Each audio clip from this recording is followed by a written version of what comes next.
नमस्कार दोस्तों, आज हम आप लोगों के सामने उच्च शिक्षा प्रणाली से संबंधित जानकारी लेकर के आए हैं। जैसा कि आप लोग देख ही चुके हैं थंबनेल में, तो आइए इसको हम लोग स्टार्ट करते हैं। और जहाँ तक बात है उच्च शिक्षा प्रणाली का, तो कोई भी समाज का विकास उच्च स्तरीय शिक्षा के द्वारा ही होता है। और बहुत सारे एग्जाम में पूछे जाते हैं इससे प्रश्न। उदाहरण में अगर आप पीजीटी, टीजीटी और डीएसएसबी और वहीं बात करें एसटीईटी, तो जहाँ तक माध्यमिक शिक्षक का जहाँ भी एग्जाम में होता है तो उस एग्ज़ाम में प्रश्न पूछे जाते हैं उच्च शिक्षा प्रणाली हायर एजुकेशन सिस्टम से। तो आज हम उसके बारे में आप लोगों के सामने वीडियो लेकर के आए हैं और ये कुछ अलग पार्ट में होगा। तो आप लोग हमारे चैनल के साथ बने रहें और आइए इसको हम लोग स्टार्ट करते हैं।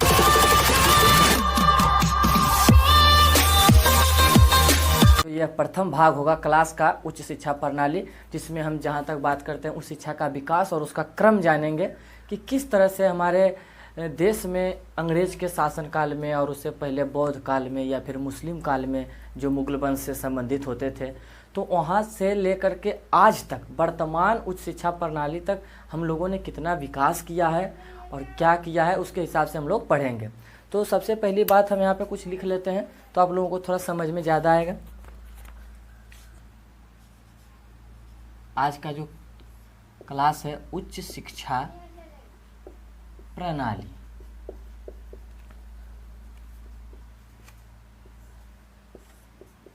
और जो भी क्लास होगा उसका हम लोग अंत में आप लोगों को पीडीएफ प्रोवाइड करवा देंगे।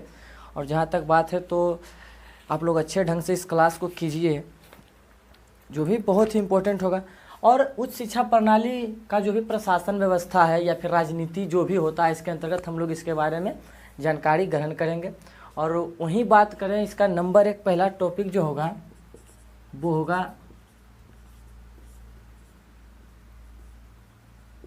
उच्च शिक्षा का विकास। उच्च शिक्षा का विकास, इसमें हम लोग समझेंगे कि आखिर उच्च शिक्षा का विकास क्या है। तो कोई भी समाज को अगर हम अच्छे ढंग पे ले जाना चाहते हैं एक विकास के दृष्टिकोण से, तो हमें उच्च शिक्षा की आवश्यकता होती है। और यह हमें निश्चित ही महाविद्यालय की सहायता से ही प्रदान किया जाता है। हम अपने बच्चे को इस तरह का ज्ञान अर्जित करवाते हैं जिससे वो समाज से डायरेक्ट जाके कनेक्ट करे। वही बात है कि किसी भी समाज को अगर हम उच्च स्तरीय, जैसे कि आप लोगों को थोड़ा सा बता देते हैं बुक के माध्यम से ही, कि किसी भी समाज की उच्च स्तरीय प्रगति वस्तुतः विश्वविद्यालय में दी जाने वाली शिक्षा पर निर्भर करती है। अतः प्राचीन काल से ही भारतवर्ष में उच्च शिक्षा पर विशेष ध्यान दिया गया।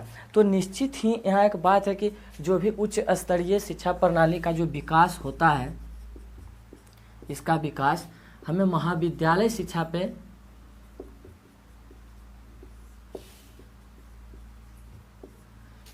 विकास जो होता है महाविद्यालय शिक्षा के माध्यम से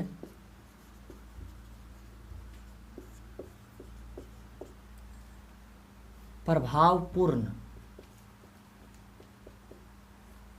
उच्च शिक्षा का विकास जो होता है वो महाविद्यालय के माध्यम से ही आप लोग देखिएगा कि प्रभावपूर्ण रूप से उसको हम अपने जीवन में प्रयोग कर सकते हैं। तो आखिर शिक्षा का जो विकास था वो 2 पद्धति में बांटा गया है या फिर 2 प्रकार उसको आप कर सकते हैं।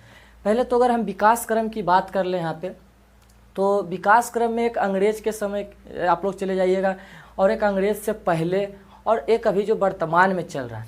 तो नॉर्मली हम लोग बात कर लेंगे कि उच्च शिक्षा का जो कर्म क्या है। अगर हम कर्म के बारे में बात करते हैं, विकास के अंतर्गत ही क्रम आते हैं, तो क्रम के बारे में थोड़ा सा हम लोग जान लेंगे कि उच्च शिक्षा का विकास क्रम क्या था। अगर हम नंबर 1 में बात करें तो प्राचीन समय में सभी लोग जानते हैं कि गुरुकुल प्रणाली होता था। वो प्रारंभिक से लेकर के कितना ही ज्ञान अर्जित करने वाली बात क्यों ना हो, तो ये गुरुकुल प्रणाली होती थी।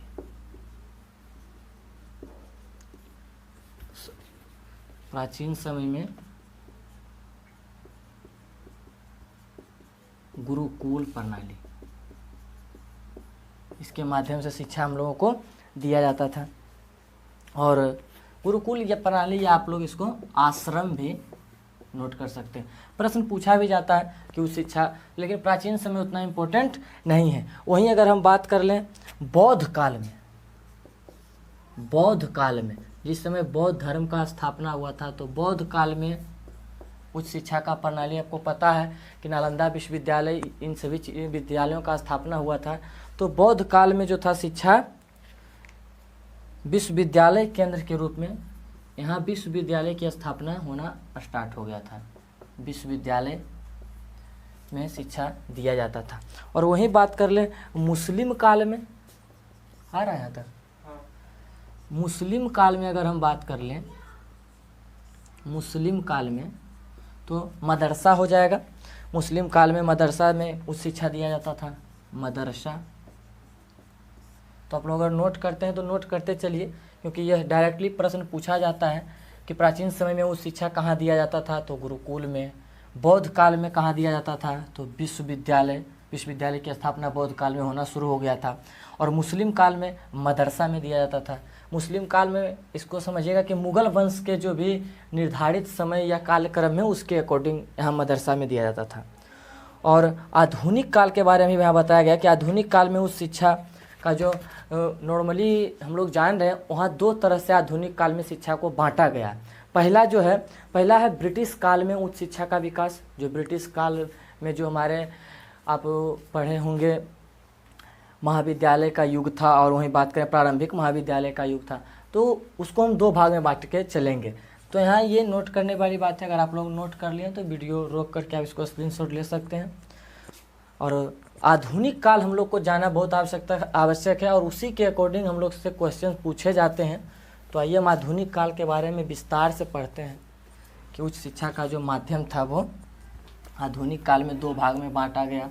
कौन कौन भाग था, और ये जो क्लास होगा यह वीडियो बना के आप लोगों तक पहुंचाया जाएगा, तो इसका बहुत सारा भाग हो सकता है। तो आज का एक हिस्सा हम आप लोगों के सामने लेकर के आए हैं। तो यहाँ नॉर्मली आप लोग ध्यान दीजिएगा, थोड़ा सा इसको मिटा देते हैं। जो भी हमारे मित्र छात्र शिक्षक पाठशाला से जुड़े हुए हैं उनको मैं धन्यवाद देना चाहता हूँ, और जो नए हो इसको आप लोग सब्सक्राइब कर सकते हैं अगर आपको वीडियो अच्छा लगता हो कि कुछ जानकारी मिल रहा है। आधुनिक काल में जो उच्च शिक्षा है, आधुनिक काल में जो उच्च शिक्षा है, उच्च शिक्षा के विकास को भारतवर्ष में दो भागों में बांटा गया। दो भागों में बांटा गया है। तो ये बहुत इम्पोर्टेंट है कि आधुनिक काल में उच्च शिक्षा जो था उसको दो भाग में बांटा गया। कहाँ? भारतवर्ष में दो भाग में बांटा गया। नंबर एक है ब्रिटिश काल में। ब्रिटिश काल में उच्च शिक्षा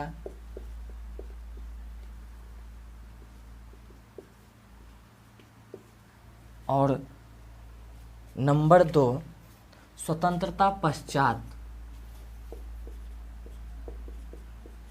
स्वतंत्रता के बाद उच्च शिक्षा। तो यह दो भाग है। भारतवर्ष में जो आधुनिक काल में उच्च शिक्षा को बांटा गया है, तो इसको दो, ये जो था पहला भाग है कि ब्रिटिश काल में क्या क्या परिवर्तन हुए शिक्षा के माध्यम से, क्योंकि अंग्रेज़ों ने बहुत सारी नीति लाई थी। आप लोग को उसको विस्तार से हम बताएंगे अभी ब्रिटिश काल वाला। और वहीं स्वतंत्रता के बाद क्या हमारा आज तक का शिक्षा का व्यवस्था है, उसमें क्या खामी है, तो इसको बांटा गया। तो अभी फ़िलहाल हम इसके अंतर्गत चलेंगे, ब्रिटिश काल में उच्च शिक्षा के अकॉर्डिंग चलेंगे। तो इसको भी दो भाग में बांटा गया है। एक तो आपको पता है कि 1757 से 1857 तक का जो युग है, वहाँ ईस्ट इंडिया कंपनी ही भारत पे शासन कर रही थी, तो उतना ध्यान नहीं दिया गया, लेकिन फिर भी एजुकेशन के मामले में कुछ न कुछ अंग्रेजी सरकार द्वारा किया जा रहा था। और वहीं बात कर लें उसके बाद 1857 के बाद से आप उसको रख सकते हो 1946 या 47 तक। उसमें जो ब्रिटिश शासन की सत्ता का जो बागडोर था वो आप लोग को पता ही होगा कि डायरेक्ट वहाँ की महारानी के हाथ में ले लिया गया था। तो आइए बेसिकली हम इसमें बात कर लेते हैं सबसे पहले कि सबसे पहला जो ब्रिटिश काल में वो शिक्षा था इसको दो भाग में बांटा गया। नंबर 1 है महाविद्यालय का युग, महाविद्यालय का युग। आप इसको लेकर के चल सकते हो 1757 से 1857। कभी कभी प्रश्न भी पूछे गए हैं उच्च शिक्षा से संबंधित में कि 1757 से 1857 तक के काल को ब्रिटिश काल में शिक्षा के माध्यम से कैसा कौन सा युग बोला जाता है, तो ये महाविद्यालय का युग होगा। इसके अंतर्गत कुछ बात है, बोला जाता है कि 1757 से 1857 तक की अवधि को महाविद्यालय का युग के नाम से पुकारा जाता है। इस काल में भारतवर्ष में अनेक शासकीय एवं अशासकीय महाविद्यालय की स्थापना हुई। लेकिन प्रश्न जो पूछे जाएंगे हम लोग उसी को यहाँ पे नोट करेंगे। यहाँ पूछा जाता है कि इसी वर्ष के दरमियान आपको कलकत्ता कॉलेज, आगरा कॉलेज एवं बनारस कॉलेज की स्थापना हुई थी। इस युग के दरमियान ही आगरा और कलकत्ता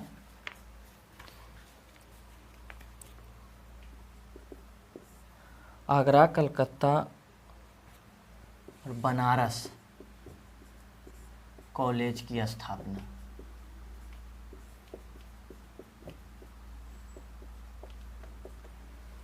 ये बहुत इम्पोर्टेंट है। तो महाविद्यालय युग के दरमियान ही आगरा, कलकत्ता, बनारस कॉलेज की स्थापना हुई थी। ये एक जो है इम्पोर्टेंट प्रश्न है। और वहीं बात कर लेते हैं कि इस युग के दरमियान महाविद्यालयों की कुल संख्या कितनी थी। तो महाविद्यालय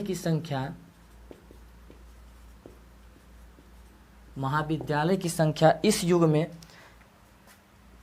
टोटल 23, जिसमें से आप 3 जो था चिकित्सा महाविद्यालय, 3 चिकित्सा महाविद्यालय और एक सिविल इंजीनियर, एक जो था सिविल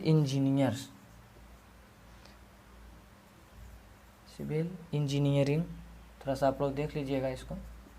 तो ये जो डायरेक्ट प्रश्न पूछे जा सकते हैं इस युग से वो यही कि ब्रिटिश काल में जो शिक्षा था वो कब से कब तक जो था उसको हम महाविद्यालय का युग बोल सकते हैं। डायरेक्ट प्रश्न तो 1757 ईस्वी से 1857 ईस्वी तक। और महाविद्यालय युग के दरमियान 3 कॉलेजेस की स्थापना हुई, आगरा, कलकत्ता और बनारस कॉलेज। और महाविद्यालय युग के दरमियान महाविद्यालयों की कुल संख्या कितनी थी, तो 23, जिसमें 3 चिकित्सा महाविद्यालय और एक सिविल इंजीनियरिंग का था।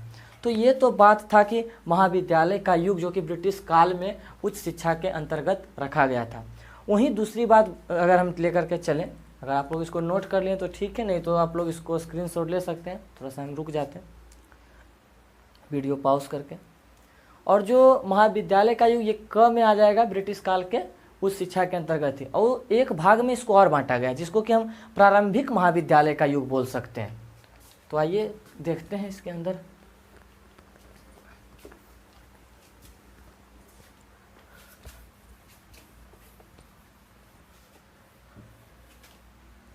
इसी के अंदर ये भी आएगा प्रारंभिक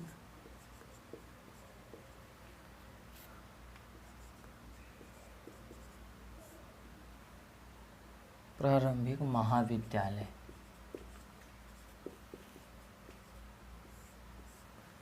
का युग, इसको आप 1857 से मान सकते हैं आज़ादी के समय तक, जो कि अंग्रेज के शासनकाल में था। तो आप लोग इसको यहाँ पे अगर आप लोगों को पता होगा तो कमेंट में ज़रूर बताइएगा। लेकिन अगर आप मेरे अकॉर्डिंग जानिएगा तो यहाँ पे 1947 ही होना चाहिए, 60 होना चाहिए, सॉरी 1946, 1946 होना चाहिए। इसके अंतर्गत बहुत सारे परिवर्तन हुए। प्रारंभिक महाविद्यालय का युग जब 1857 में जब भारत का जो बागडोर था वो ब्रिटिश के हाथों में डायरेक्ट चला गया, ब्रिटिश शासन के हाथों में डायरेक्ट चला गया, तो जो भी सुविधा वहाँ इंग्लैंड में दिया जाता था, ऐसा माना जाता है महारानी के द्वारा वही नियम कानून भारत में भी लागू किया जाता था। तो शिक्षा के माध्यम में भी बहुत सारे परिवर्तन देखने को मिले। उसमें सबसे पहला जो पॉइंट है, सबसे पहला पॉइंट अगर इसके अंतर्गत हम लोग चलते हैं तो सबसे पहला पॉइंट 1854 जो प्रश्न होगा वही यहाँ पे हम बता रहे हैं आप लोगों को। 1854 के वुड व्यक्ति थे, वुड के घोषणा पत्र, वुड के घोषणा पत्र में 3 विश्वविद्यालय, बहुत ही इंपॉर्टेंट है, 3 विश्वविद्यालय, अभी तक हम ऊपर में पढ़ रहे थे कॉलेज, लेकिन अब यहाँ विश्वविद्यालय की स्थापना के बारे में बताया जा रहा है कि 3 विश्वविद्यालय खोलने के लिए, मतलब बताया गया कि हम ये 3 विश्वविद्यालय खोलेंगे 1854 में। ये एक नियम पारित हुआ था। वो कौन कौन थे वो आप लोगों को पता है, 3 विश्वविद्यालय, जिसको हम यहाँ पे आपको बता देते हैं। कलकत्ता सबसे पहला यही था, मद्रास और बम्बई, उस टाइम बम्बई होता था, बम्बई। ये 1854 में संस्तुति की गई, मतलब कि सरकार द्वारा पारित कर दिया गया, लेकिन 1857 के उक्त स्थानों पर इसे खोल दिया गया था। ये बताया जा रहा है कि 1854 के उक्त के घोषणा पत्र में 3 विश्वविद्यालय जो कि कलकत्ता, मद्रास और बम्बई खोलने की संस्तुति की गई, और सन 1857 में उक्त स्थानों पर इसे खोल दिया गया। और 1857 में तीनों विश्वविद्यालयों को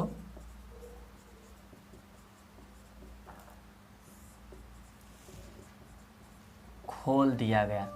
तो ये सब प्रश्न है जो कि आपको डायरेक्टली प्रश्न देखने को मिल सकता है। ये प्रारंभिक महाविद्यालय के युग में हम लोग देख रहे हैं कि 1857 से इसके अकॉर्डिंग। नंबर 1 पॉइंट आप लोग इसको नोट कीजिएगा कि 1854 के वुड के घोषणा पत्र में 3 विश्वविद्यालय, कलकत्ता, मद्रास और बम्बई, और 1857 में तीनों विश्वविद्यालय को खोल दिया गया। 1854 में नियम बनाया गया कि खुलना है, और 1857 तक इसको प्रयोग में लाने लायक बना दिया गया। और इसका जो स्वरूप था, जो बहुत इंपॉर्टेंट है, ये तीनों विश्वविद्यालय का जो स्वरूप था, ये तीनों विश्वविद्यालय का जो स्वरूप था, इसको थोड़ा सा मिटाते हैं, आप लोग नोट कीजिएगा और स्क्रीनशॉट ले लीजिए अगर ऐसा होता है तो। ये तीनों विश्वविद्यालय का जो स्वरूप था वो लंदन विश्वविद्यालय के अकॉर्डिंग होगा। लंदन विश्वविद्यालय, लंदन विश्वविद्यालय के स्वरूप के अनुसार था, स्वरूप के अनुसार था। मतलब क्या कि यहाँ पे जो भी सिलेबस चलेंगे, भवन का जो भी स्ट्रक्चर होगा और शिक्षा का जो भी स्वरूप होगा, वो लंदन विश्वविद्यालय के अकॉर्डिंग ही कलकत्ता, मद्रास और एक क्या था, बम्बई, ये तीनों विश्वविद्यालय में यह लागू किया गया था। अब हम लोग बढ़ते हैं अगला पॉइंट नंबर 2। नंबर 2 बढ़ते हैं ब्रिटिश काल में उस शिक्षा का जो हम लोग कर रहे थे उसी के दरमियान है, जो कि प्रारंभिक महाविद्यालय का युग। इसके अंतर्गत अब हम लोग चल रहे हैं 1857 के बाद से जो भी परिवर्तन हुए।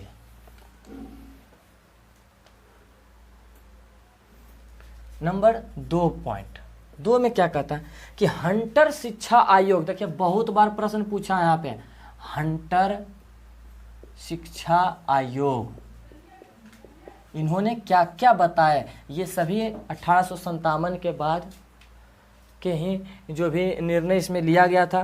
तो इसमें अनेक सुझाव दिया गया था, इसमें अनेक सुझाव दिया गया था। पहला सुझाव, हंटर शिक्षा आयोग जो थे वो उच्च शिक्षा में सुझाव दिए थे।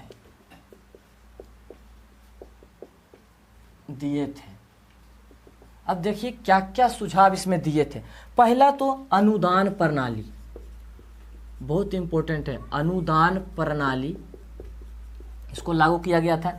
नंबर 2 बात कर लेते हैं हम लोग, भवन व फर्नीचर के लिए विशेष अनुदान देना, भवन व फर्नीचर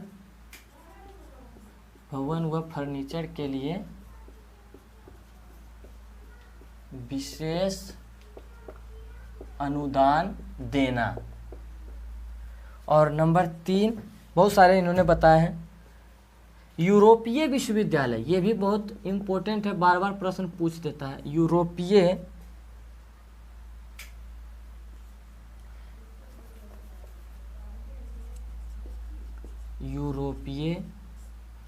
विश्वविद्यालय,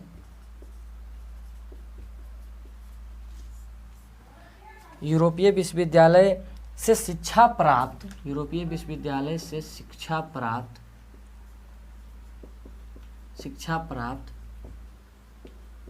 व्यक्ति को टीचर बनाना।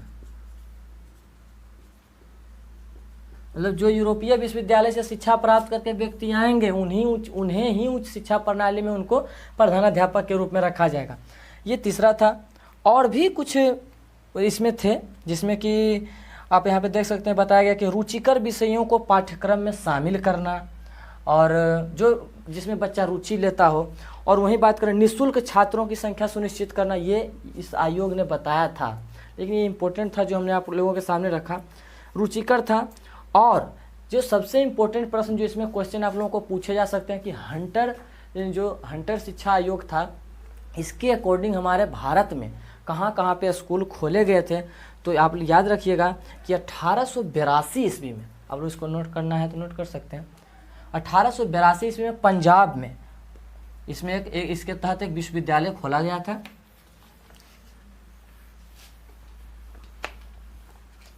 हंटर आयोग की अनुशंसा के अकॉर्डिंग ही 1882 में पंजाब, और वहीं बात कर लें 1887 में इलाहाबाद, ये दोनों विश्वविद्यालय की स्थापना की गई थी। हंटर शिक्षा आयोग के अकॉर्डिंग ये दोनों विश्वविद्यालय की स्थापना की गई थी, एक 1882 एक 1887 में। तो बहुत ही इम्पोर्टेंट था ये। थोड़ा सा आगे चलते हैं, ये बहुत आगे जा रहे हैं। कोई जो ब्रिटिश काल का जो प्रारंभिक शिक्षा था उसी के अकॉर्डिंग हम लोग चल रहे हैं। नंबर 2 की बात कर लेते हैं तो उसी के अंतर्गत हम लोग इसमें पढ़ रहे थे। और जहाँ तक बात है हंटर शिक्षा आयोग की स्थापना का, तो आप लोग याद रखिएगा कि हंटर शिक्षा आयोग की स्थापना 1882 में लॉर्ड रिपन ने किया था। लॉर्ड रिपन 1882 में लॉर्ड रिपन ने इसकी स्थापना की थी। कहीं कहीं देखिए लागू करने का बात है तो 1880 से 84 समथिंग कुछ देता है, लेकिन आप लोग प्रश्न याद रखिएगा कि 1882 में हंटर आयोग की स्थापना किसने किया था, तो लॉर्ड रिपन, ब्रिटिश थे। आप लोग ये भी याद रखिएगा, ब्रिटिश थे। तो अगर हंटर शिक्षा आयोग से कुछ प्रश्न पूछे जा सकते हैं तो 1882 में इन्होंने पंजाब में और 1887 में इलाहाबाद के अकॉर्डिंग विश्वविद्यालय की स्थापना की गई थी। तो हंटर शिक्षा आयोग, देखिए क्वेश्चंस किस तरह से आएंगे कि 1882 में पंजाब विश्वविद्यालय की स्थापना हुई थी, वो किनकी सिफारिश या फिर किनके अकॉर्डिंग हुआ था, किस आयोग के अकॉर्डिंग, तो हंटर शिक्षा आयोग। तो चलिए आगे बढ़ते हैं इसमें, आप लोग इसको नोट कीजिएगा। हंटर शिक्षा आयोग की जो स्थापना 1882 ईस्वी में लॉर्ड रिपन ने किया था। मिटा देते हैं इसको, आप लोग का स्क्रीनशॉट ले लीजिएगा। अब देखते हैं कि भारतीय शिक्षा आयोग की भी स्थापना की गई थी उस टाइम। कुछ विद्वान थे, कुछ अंग्रेजी विद्वान ही थे। यहाँ बताया जा रहा है, अगला जो पॉइंट होगा कि 1902 में भारतीय शिक्षा आयोग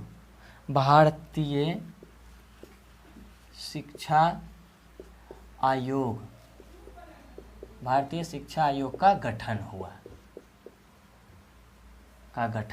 1902 में भारतीय शिक्षा आयोग का गठन हुआ। यहाँ इसको आप लोग ध्यान में रखिएगा। अब देखिए इसके अकॉर्डिंग क्या क्या गया, इसके अकॉर्डिंग क्या गया। तो इसने शिक्षण कार्य करने वाले विश्वविद्यालय खोलने की सिफारिश की, जिसमें कि शिक्षण कार्य भी किया जा सके।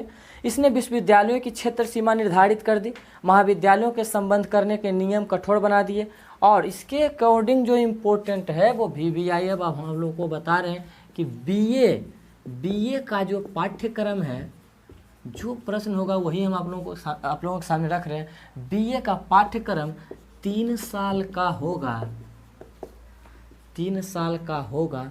इसका निर्णय 1902 में भारतीय शिक्षा आयोग के द्वारा ही लिया गया था, जो कि आज तक ये स्पेसिफिक चल रहा है कि बीए जो होता है, बैचलर ऑफ आर्ट्स या बीएससी या बीकॉम जो भी होते हैं हमारे इंटर लेवल के, इंटर के बाद वो 3 साल का ही होगा। क्योंकि बहुत सारे जगह प्रश्न पूछे जाते हैं कि 4 साल का क्यों नहीं। अगर वहीं हम दूरस्थ शिक्षा में जाएंगे या फिर ओपन एजुकेशन जिसको आप लोग बोलते हैं, उसमें 5 साल 6 साल का होता है, लेकिन रेगुलर में आप जहाँ भी जाइएगा 3 साल का ही, जहाँ तक हमको पता है, बाकी आप लोग कमेंट में बता सकते हो। तो इसका निर्णय होगा कि बीए का जो पाठ्यक्रम होगा वो 3 साल का होगा। तो वो 1902 के भारतीय शिक्षा आयोग का गठन हुआ और इसी में से यह निर्णय निकल करके सामने आया था। तो ये एक बहुत इम्पोर्टेंट है। और हम फिर अगला पॉइंट में बढ़ते हैं, तो थोड़ा सा आप लोग इसको देखते जाइएगा। और ये जो चल रहा है वो प्रारंभिक महाविद्यालय का युग चल रहा है। आप लोग याद रखिएगा 1857 से 1900 समथिंग 46 जो भी है, आज़ादी के कुछ समय पहले तक का था। तो इसको आप लोग नोट कीजिएगा। अगर आपको लगता है कि क्वेश्चन यहाँ से पूछे जा सकते हैं, क्योंकि हम वही टॉपिक उठा रहे हैं जहाँ से प्रश्न पूछे गए हैं। और जो भी हमारे मित्र DSSB या फिर UGC नेट, उसमें से एक टॉपिक है, ये अध्याय है, वहाँ से ये प्रश्न बहुत बार पूछा जाता है, सब हायर एजुकेशन से संबंधित। अब वही बात कर लेते हैं अगला पॉइंट। तो यहाँ बताया गया कि 1904 ईस्वी में, 1904 में लॉर्ड कर्जन इन्होंने क्या किया था, तो विश्वविद्यालय आयोग के सिफारिश के आधार पर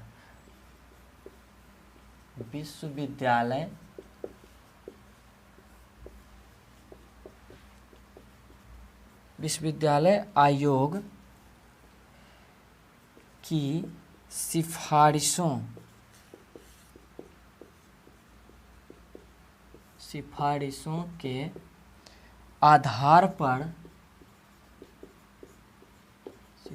के आधार पर विश्वविद्यालय अधिनियम बनाया।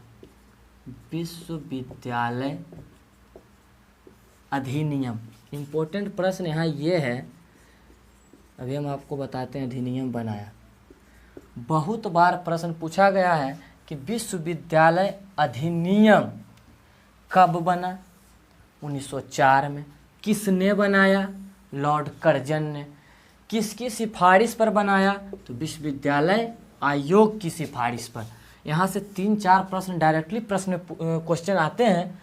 और जहाँ तक बात है UGC नेट में भी बहुत बार प्रश्न पूछा है, और तो ही कर लेते हैं। तो 1904 में लॉर्ड कर्जन विश्वविद्यालय आयोग की सिफारिश के आधार पर विश्वविद्यालय अधिनियम बनाए थे। अब चलिए आगे बढ़ते हैं। इसको आप लोग अगर नोट करते हैं तो कर लीजिए, स्क्रीनशॉट लेना ले लीजिए। और बाकी जो अगला पॉइंट हम लोग देखेंगे, जो भी होगा डायरेक्ट प्रश्न पे ही हम लोग आ रहे हैं, क्योंकि ऑब्जेक्टिव से संबंधित प्रश्न होते हैं।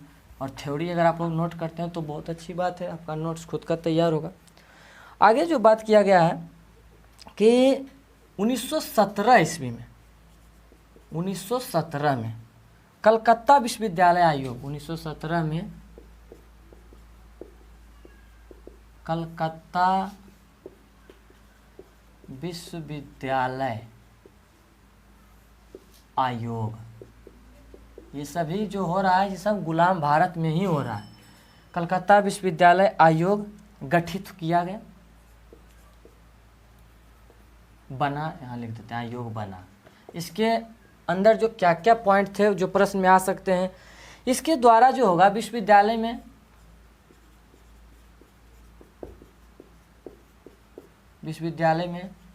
प्रोफेसर,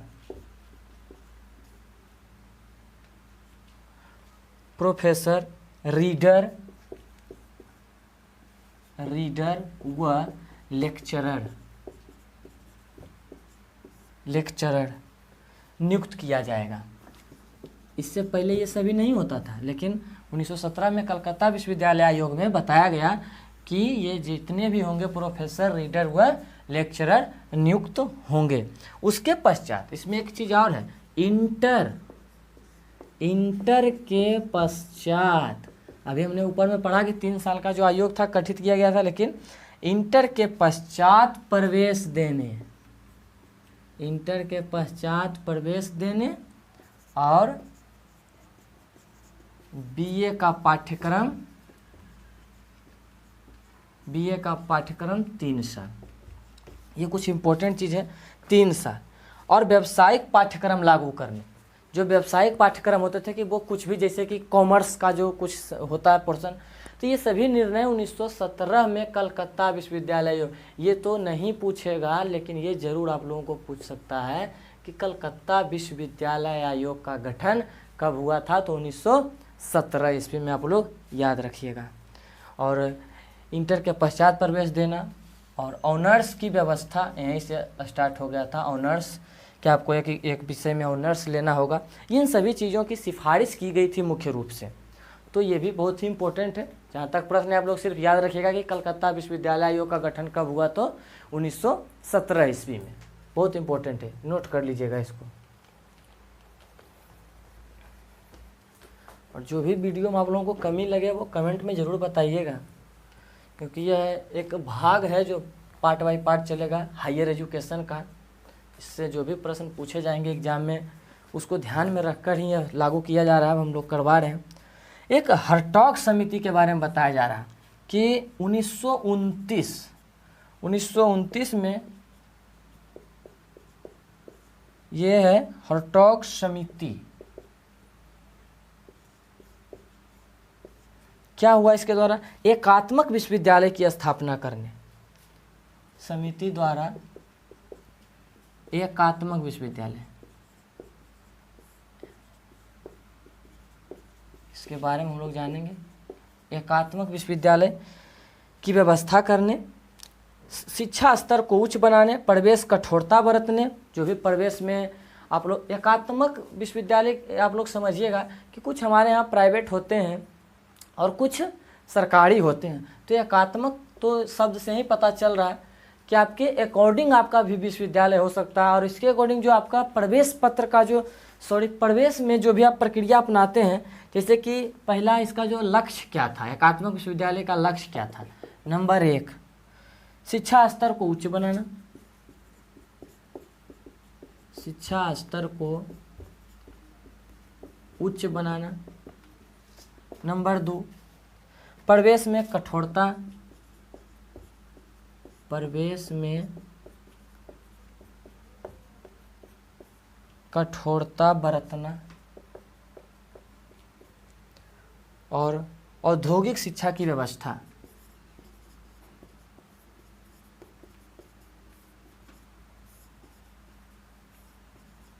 औद्योगिक शिक्षा की व्यवस्था।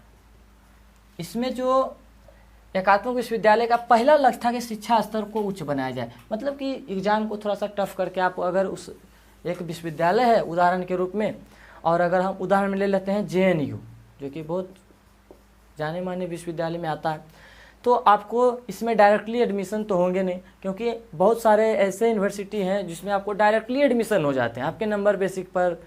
और यहाँ पर क्या होता है कि आपको एग्ज़ाम देना होगा और उस एग्ज़ाम में आप पास कीजिएगा, उसके अनुसार आपको अकॉर्डिंग जो भी नंबर आपको मिलते हैं, बाकी जो उनका प्रक्रिया है।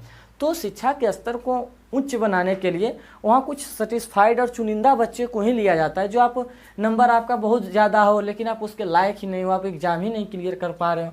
तो एकात्मक विश्वविद्यालय इस तरह से स्थापना की गई थी 1929 में। ये हर्टॉग समिति के द्वारा ये अनुशंसा ये सब किया गया था।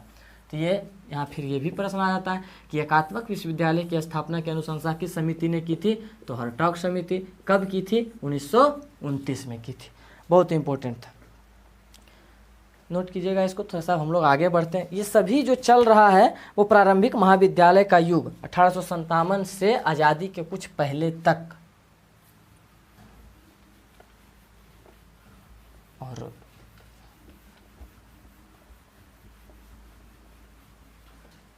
इसके अंतर्गत एक और आ जाता है, थोड़ा सा हम लोग देखेंगे कि 1944 में, कि धीरे धीरे पहुंच ही रहे, 1944 की सार्जेंट योजना।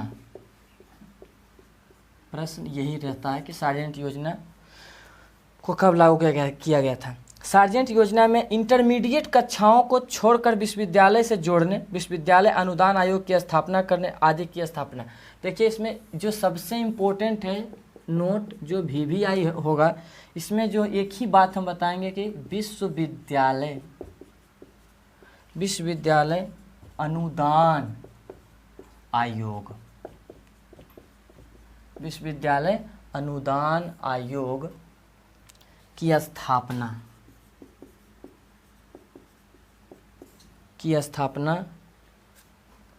कब की गई थी? तो 1944 में, और सार्जेंट योजना के तहत इसकी सिफारिश की गई थी।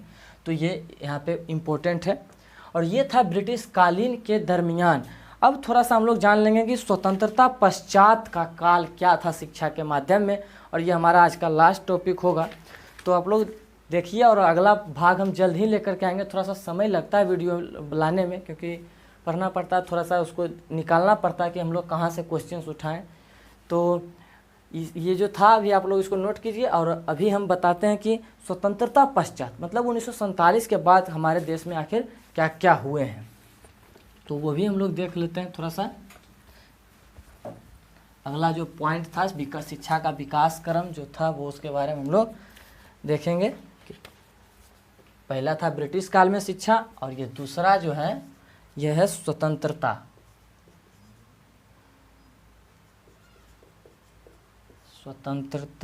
पश्चात का काल। हो रहा है रिकॉर्डिंग? देखते हैं। स्वतंत्रता पश्चात का काल, इसको कह सकते हैं पीरियड आफ्टर इंडिपेंडेंस। बताया गया कि 1947 में भारत स्वतंत्र होने पर विश्वविद्यालय शिक्षा को देश की आवश्यकता के अनुरूप बनाने की ओर ध्यान दिया गया, और इस दिशा में महत्वपूर्ण प्रयास किए गए। मतलब भारत को एक उच्च शिक्षा देने के लिए बहुत सारे प्रयास किए गए। उसमें जो नंबर 1 प्रयास था, बहुत इम्पोर्टेंट, नंबर 1 जो था 1948 में डॉक्टर राधाकृष्णन, पता ही है आप लोगों को इनके बारे में, डॉक्टर राधाकृष्णन की अध्यक्षता में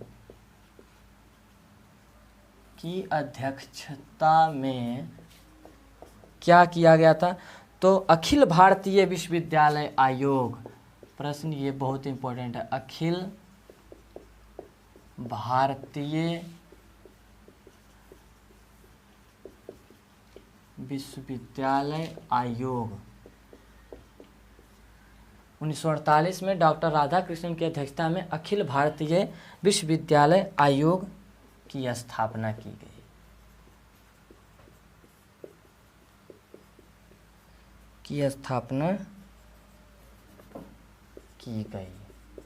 बहुत इंपॉर्टेंट है। 1948 में किनके? राधाकृष्णन की अध्यक्षता में अखिल भारतीय विश्वविद्यालय आयोग की स्थापना की गई। डायरेक्ट प्रश्न इसमें पूछे जाते हैं कि अखिल भारतीय विश्वविद्यालय आयोग की स्थापना कब हुई थी। तो अब हम आ रहे हैं इंडिया के बारे में, जब आज़ाद हो गया। इसका पीरियड आप लिख सकते हो 1947 से अब तक, जो भी हो सकता है। और वहीं दूसरा जो है VVI कि 1964 में डॉक्टर DS कोठारी, जिसको कोठारी आयोग भी हम लोग बोलते हैं, कोठारी आयोग, फिर कोठारी की अध्यक्षता में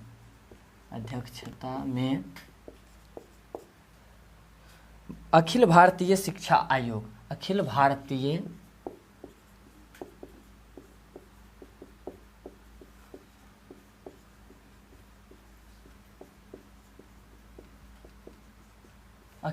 शिक्षा आयोग का गठन किया गया।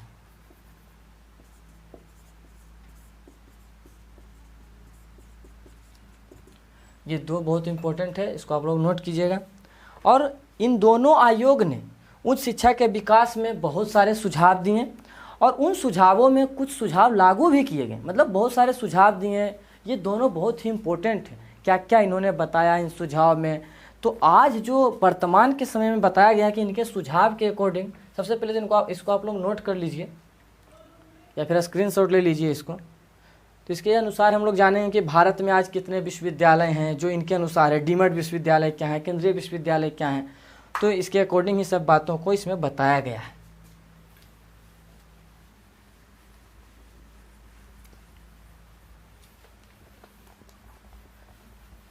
इसमें कुछ तथ्य दिया गया है। अगर थोड़ा सा क्वेश्चन जो बताया गया कि इनके अकॉर्डिंग जो भी था कोठारी आयोग या राधा कृष्णन आयोग, जो भी भारतीय विश्वविद्यालय आयोग या फिर भारतीय शिक्षा आयोग के अनुसार जो भारतवर्ष में, भारत में कह सकते हैं कि 351 विश्वविद्यालय हैं। कुछ दिन पहले का डाटा है, इसमें कुछ चेंजेस भी आए होंगे। 351 विश्वविद्यालय और 130 डीम्ड विश्वविद्यालय।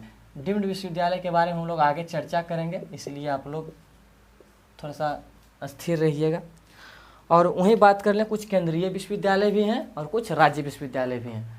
तो ये भारत में जो कि किनके आयोग, अखिल भारतीय विश्वविद्यालय आयोग और शिक्षा आयोग, जो कि अखिल भारतीय विश्वविद्यालय आयोग के अध्यक्ष कौन थे, डॉक्टर राधाकृष्णन, और वहीं भारतीय शिक्षा आयोग का कोठारी जो थे DS कोठारी। अगर आधुनिक भारत के दृष्टिकोण से हम लोग अगर देखते हैं तो संगठन और प्रशासन के दृष्टिकोण से, संगठन और प्रशासन के दृष्टिकोण से अलग अलग प्रकार के विश्वविद्यालय हैं। तो यहाँ पे हम लोग सबसे पहले जानेंगे प्रशासन के दृष्टिकोण से। प्रशासन की दृष्टि से, प्रशासन की दृष्टि से भारतीय विश्वविद्यालय के 3 रूप हैं।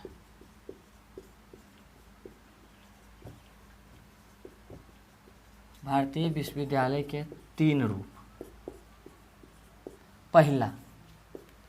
पहला है केंद्रीय विश्वविद्यालय। केंद्रीय विश्वविद्यालय, केंद्रीय विश्वविद्यालय के अकॉर्डिंग आप याद रखिएगा कि इस विश्वविद्यालय का जो संपूर्ण खर्चा आप कह सकते हैं, संपूर्ण पाठ्यक्रम, संपूर्ण शिक्षक से संबंधित जो भी होगा वो सभी केंद्र सरकार वहन करती है। केंद्र सरकार, ये इसका जो पूरा एकाधिकार होता है केंद्रीय विश्वविद्यालय, जो कि केंद्र सरकार के अकॉर्डिंग होता है। इसके अनुसार हम कुछ विश्वविद्यालय का नाम आप लोगों को बता देते हैं, जैसे कि जवाहरलाल नेहरू JNU, अभी हमने आपको बताया JNU, BHU बनारस हिंदू विश्वविद्यालय, ये सब केंद्रीय है। BHU, दिल्ली विश्वविद्यालय DU, दिल्ली विश्वविद्यालय। वहीं विश्व भारती विश्वविद्यालय, पता है आपको विश्व भारती के बारे में? शांति निकेतन को आज हम विश्व भारती विश्वविद्यालय के नाम से जानते हैं, जो कि बंगाल में है। तो ये बहुत इंपॉर्टेंट है, ये सभी केंद्रीय विश्वविद्यालय हैं। तो प्रशासन की दृष्टि से आप यहाँ जानिएगा भारतीय विश्वविद्यालय के 3 रूप हैं। पहला केंद्रीय विश्वविद्यालय, केंद्रीय विश्वविद्यालय के अकॉर्डिंग जो केंद्र सरकार के अंतर्गत जितने भी विश्वविद्यालय होते हैं वो केंद्रीय होते हैं। अब आइए दूसरा में चलते हैं। दूसरा है राज्य विश्वविद्यालय। उसी तरह से इसका जो संवहन का खर्चा जो भी होगा, जो भी इसमें लागत लगते हैं शिक्षक से लेकर के विश्वविद्यालय का स्ट्रक्चर में, वे सभी राज्य विश्वविद्यालय कहलाते हैं। और इसमें जो होता है राज्य सरकार का इसमें एकाधिकार होता है। राज्य सरकार जो होते हैं राज्य विश्वविद्यालय के अकॉर्डिंग इसमें ध्यान में रख करके चलाते हैं, सभी चीज़ों को ध्यान में रखते हैं। जैसे कि बताया गया कि केंद्रीय विश्वविद्यालय को छोड़कर सभी विश्वविद्यालय राज्य विश्वविद्यालय। हमारे भारत में जितने भी विश्वविद्यालय हैं, अगर हम केंद्रीय विश्वविद्यालय को छोड़ दें तो सभी राज्य विश्वविद्यालय हैं। इसके अकॉर्डिंग जो राज्यपाल होते हैं वो तो सभी विश्वविद्यालय के प्रमुख होते हैं। और ये जो राज्य विश्वविद्यालय होते हैं, जो कोई भी राज्य के होते हैं, जैसे कि अगर हम बिहार की बात कर लें तो मुंगेर, भागलपुर विश्वविद्यालय, पटना विश्वविद्यालय, ये सभी राज्य विश्वविद्यालय के अंतर्गत आते हैं। और नंबर 3 में अगर हम जहाँ तक बात कर लेते हैं तो एक विश्वविद्यालय जैसी संस्थाएं होती हैं जो कि विश्वविद्यालय के अनुसार ही वो अपना कार्य करती हैं। तो ये विद्यालय जैसी संस्थाएं कुछ होती हैं। अभी ऊपर में हमने बताया आपको कि डीम्ड विश्वविद्यालय ये क्या होते हैं। तो डीम्ड विश्वविद्यालय आपको याद में रखना होगा कि इसके अंतर्गत कुछ विश्वविद्यालय आयोग की धाराएं निर्धारित की गई है, उसके अकॉर्डिंग इसको चलाया जाता है। तो विश्वविद्यालय अनुदान आयोग, अभी ऊपर में हम लोग ने पढ़ा है, उसके द्वारा धारा 3 विश्वविद्यालय अनुदान आयोग,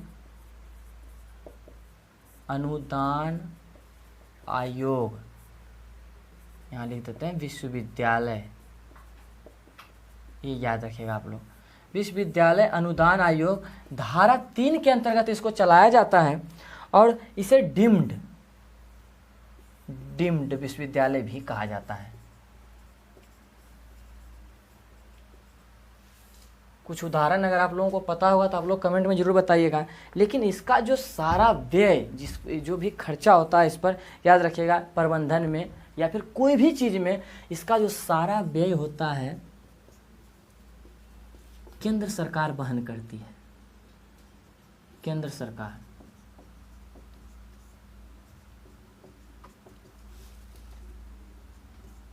वहन करती है। तो याद रखिएगा कि विश्वविद्यालय जैसी संस्थाएं भी होती है। तीसरा में एक केंद्रीय विश्वविद्यालय, एक राज्य विश्वविद्यालय और एक विश्वविद्यालय जैसी संस्थाएं होती है। मतलब विश्वविद्यालय नहीं होती है लेकिन उनके जैसी संस्थाएं होती है। तो ये तो प्रशासन के दृष्टिकोण से जो था, हमारे भारत में भारतीय विश्वविद्यालय को 3 भाग में बांटा गया। वहीं अगर हम बात कर लें संगठन की दृष्टिकोण से कि अगर सभी संगठन मिलकर के उसको चलाते हैं, उसके अकॉर्डिंग भी कुछ कुछ विश्वविद्यालय हैं। तो आइए हम उसके बारे में जानते हैं। और अगर आप लोग इसको नोट करते हैं तो कर लीजिए। अभी तक प्रशासन के दृष्टिकोण से हम लोग पढ़े थे, अब देख लेते हैं संगठन के दृष्टिकोण से, जो स्वतंत्रता पश्चात के बाद हम लोग भारतीय शिक्षा में जो भी परिवर्तन हुए हैं उच्च शिक्षा में। संगठन की दृष्टि से ये भी 3 प्रकार के हैं। पहला है संबद्ध विश्वविद्यालय।